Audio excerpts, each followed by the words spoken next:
Hello दोस्तों, मैं हूं आपका होस्ट एंड दोस्त आशीष और आपका हमारे चैनल टेक ऐश पर स्वागत है। तो दोस्तों, आज के इस वीडियो में मैं आपको बताने वाला हूं कि बाइनोमो में जो आप अमाउंट डिपॉजिट करते हो उसका इंश्योरेंस कैसे करें। यानी कि अगर आपने कोई भी अमाउंट बाइनोमो में डिपॉजिट किया तो अगर आप ट्रेडिंग करते हुए उस अमाउंट को लॉस कर जाते हो तो आज के इस वीडियो में मैं आपको बताऊंगा कि उस अमाउंट को आपको कैसे इंश्योर करना है कि आपको थोड़ा सा जो है रिफंड है वो मिल जाए।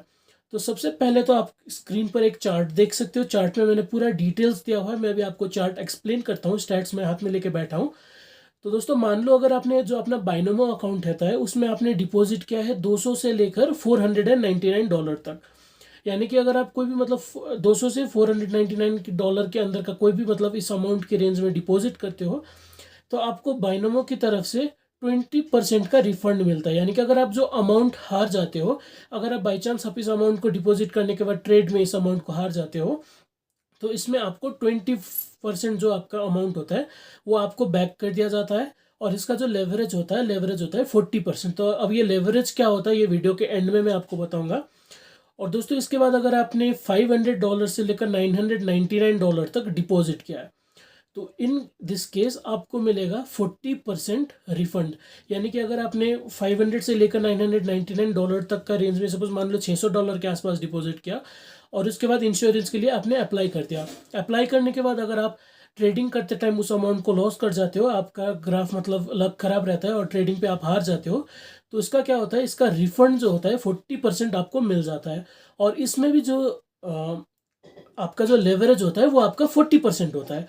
और इसके बाद दोस्तों, अगर हम बात कर ले, अगर आप डिपॉजिट करोगे $1000 से लेकर 1999, यानी कि 1000 से लेकर $1999 तक आप डिपॉजिट करते हो और उस अमाउंट को अगर आप हार जाते हो बाई चांस, तो इन दिस केस आपका जो 10% कैशबैक होता है, तो जैसे आप ये डिपॉजिट करते हो सबसे पहले तो आपका जो 10% कैशबैक होता है वो आपको मिल जाएगा। और इसी के साथ में जो 50% रिफंड होता है, हारने के बच्चे में 50% रिफंड होता है, वो भी आपको मिल जाता है। और जो इसका लेवरेज होता है, इसका भी लेवरेज होता है 40%। और फाइनली हम बात कर ले, अगर आपने $2000 से ज़्यादा डिपॉजिट किया है, तो $2000 से ज़्यादा आपने डिपॉजिट किया है तो सबसे पहले तो इंस्टेंट 15% कैश आपको मिल जाएगा जो अकाउंट में होता है। उसको आप विड्रॉल भी कर सकते हो, आप उसको फर्दर ट्रेडिंग में यूज़ कर सकते हो। और अपार्ट फ्रॉम दैट, अगर उस अमाउंट को आप हार जाते हो बाद में, $2000 डिपॉजिट करने के बाद इंश्योरेंस क्लेम करने के बाद अगर आप हार जाते हो तो उसमें आपको इस जो कैशबैक होता है 15% जो कैश होता है उसी के साथ 50% का जो रिफंड अमाउंट होता है वो भी आपको मिल जाता है। और इसका भी जो लेवरेज होता है आपका जो 40%। अब दोस्तों, मैं आपको एक्सप्लेन कर देता हूँ कि लेवरेज का मतलब क्या होता है। लेवरेज का मतलब ये होता है कि अभी क्योंकि बाइनोमो में यहाँ पर 40% है, तो मान लो अगर बाइनोमो ने आपको कोई भी अमाउंट रिफंड किया है, मान लो $10 रिफंड किया है, ठीक है दोस्तों, तो $10 रिफंड किया है तो 40% लेवरेज का मतलब ये होता है कि आपको उस अमाउंट से $400 का ट्रेड करना पड़ेगा। क्योंकि $10 सपोज मान लो रिफंड हुआ है तो 10 × 40, क्योंकि 40% का लेवरेज है, तो 10 × 40 यानी कि $400 का जो होता है अकाउंट में आपको ट्रेडिंग करना पड़ेगा। उसके बाद ही आपके जो अकाउंट है उसमें से आप विड्रॉल कर सकते हो।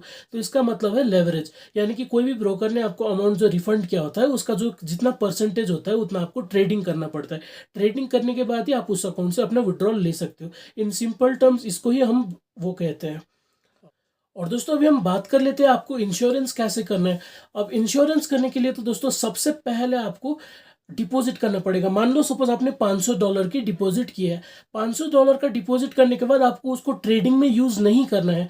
अब ट्रेडिंग में यूज़ करने के बजाय सबसे पहले आपको support@binomo.com आपको मैं दे दूंगा, बाइनोमो का सपोर्ट ईमेल आईडी। तो उसमें जाके सबसे पहले आपको बताना है कि दिस इज माई अकाउंट, ये मेरा अकाउंट आईडी है और इस अकाउंट में मैंने इतने रुपए डिपॉजिट किया, इतने डॉलर डिपॉजिट किया है, तो अभी मुझे इंश्योरेंस क्लेम करना है। यानी कि मैं फ्यूचर में अगर उस अमाउंट को हार जाऊं तो मुझे उस अमाउंट का रिफंड चाहिए, तो मैं अप्लाई कर रहा हूँ। उसके बाद वो लोग आपको कंफर्मेशन दे देंगे कि हेलो सर, आपका ये जो जो अकाउंट है इसमें इंश्योरेंस जो है वो अप्लाई हो चुका है, तो now you are eligible for insurance. तो ये ऑप्शन हो जाता है। और एक इम्पॉर्टेंट बात मैं आपको बताना चाहूँगा कि ये नॉर्मल बाइनोमो यूजर्स के लिए पॉसिबल नहीं होगा। आपका जो इंश्योरेंस होता है ये सिर्फ जो सुपर जो गोल्ड होता है, गोल्ड ऑप्शन का जो वीआईपी होता है, सिर्फ वीआईपी यूजर्स के लिए ये जो ऑप्शन है ये अवेलेबल होता है। तो नॉर्मल यूजर के लिए ये जो होता है ये अवेलेबल नहीं होता। अगर आपको इंश्योरेंस कराना होगा तो सबसे पहले अपना जो बाइनोमो अकाउंट है उसको आपको वीआईपी लेवल में अपग्रेड करना होगा। और एक इंपॉर्टेंट बात मैं आपको बताना चाहूँगा जिसमें आप मिस्टेक कर दोगे और बाद में मुझे बताओगे कि आपको लाइक इंश्योरेंस पॉसिबल नहीं हुआ। तो दोस्तों अगर मान लो आप कोई भी अमाउंट एक डिपॉजिट करते हो, डिपॉजिट करने के बाद आपको इंस्टेंटली यहाँ पर इसको ट्रेडिंग नहीं करना है। मान लो अगर आपने ट्रेडिंग कर लिया, $500 को आपने $600 बना लिया और इसके बाद $100 का आपने विड्रॉल ले लिया और बाद में आप कोशिश करते हो वो इंश्योरेंस लेने का, तब ये पॉसिबल नहीं होगा। जब आपको इंश्योरेंस लेना पड़ेगा, अगर आप विड्रॉल कर लोगे तो विड्रॉल के बाद जो आपका इंश्योरेंस होता है, इंश्योरेंस पॉसिबिलिटी, वो आपका डीएक्टिवेट हो जाता है। तो अगर आपको इंश्योरेंस अप्लाई करना है, यानी कि अगर आपने कोई अमाउंट डिपॉजिट किया और आपको डर लग रहा है कि क्या अगर मैं अमाउंट हार जाऊंगा तो मुझे इसका कुछ परसेंटेज बैक चाहिए, तो इसके लिए सबसे पहले आपको डिपॉजिट करने के बाद ही आपको जो है इंश्योरेंस क्लेम कर लेना पड़ेगा।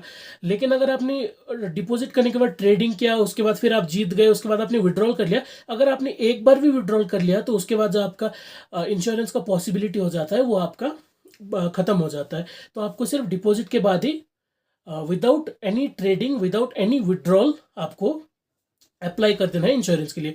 तब जाके आपका जितना भी हारा हुआ अमाउंट है उसका, मैंने अभी चार्ट के अकॉर्डिंग जितना परसेंटेज आपको मैंने बताया उसका आपको रेफरल जो रिटर्न होता है, जो रिटर्न होता है वो आपको मिल जाएगा। तो दोस्तों आशा करता हूँ आपको वीडियो पसंद आई। ये चार्ट मैं आपको डिस्क्रिप्शन में भी दे दूंगा, वहाँ से जाके आप पढ़ सकते हो। तो आशा करता हूँ आपको वीडियो पसंद आई। नए वीडियो में ऐसे ही टॉपिक के साथ बहुत जल्द हम फिर से मिलेंगे। तब तक के लिए अलविदा, शबा खैर, गुड नाइट।